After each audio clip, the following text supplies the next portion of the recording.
Hi, I'm Kate the Hair Fairy, and let's talk extensions. Today, it's going to be about the hand-tied method. This is a weft of hand-tied hair, and hand-tied tells you exactly what it is in the name. It is hand-tied and sewn into your hair using thread and beads. Here's the thread, and there's an example of a bead. Hand-tied is the absolute best at building density and thickness and a weight line if you want to have thickness and length in your hair. You can take individual wefts and layer them on top of each other, so it's the easiest to be able to customize. I have a lot of extension clients that will add just one row of hand-tied through their hair for thickness, and when you have thicker hair, it will naturally look longer. And I do have plenty of customers who are full head hair extensions. The application that I do for my full head is I like to do that main base row where you've got a lot of hair, and let's thicken that up. I like to do the underneath guy and just get some thickness underneath to kind of blend these layers. Instead of doing a second row on top, usually what I'll do is take the second row and split it in half approximately right before it hits that colicky area.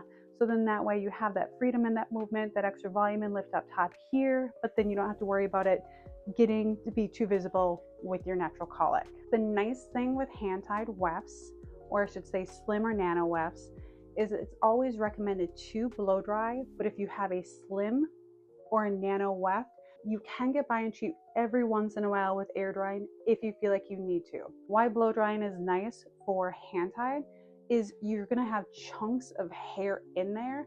So you want to make sure you don't let that water sit on your scalp for too long. Otherwise, you're going to run into scalp issues with your skin being wet for too long. If you have the slim weft, you don't have a return or a mustache, and it's not that actual braid on the top. So it's not going to get destroyed by the water sitting in there. Hand-tied method is great for fine hair because you're really securing it in the hair. Tape is amazing for how quickly it goes into the hair, but unfortunately with fine hair, with just that nice glass cuticle, sometimes the tapes will slip out too easily, and I can speak from a lot of experience. Many years of wearing tapes. I think I wore tapes for probably a decade.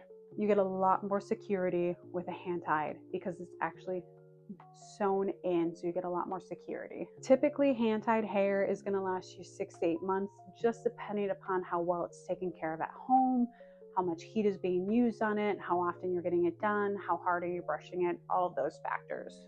And hand-tied is kind of an overall term. There are definitely multiple methods for putting the hand-tied extensions in. There's multiple ways to do the beadwork, multiple ways of doing the sewing, multiple methods across the board. But it's always fun to see what options there are out there.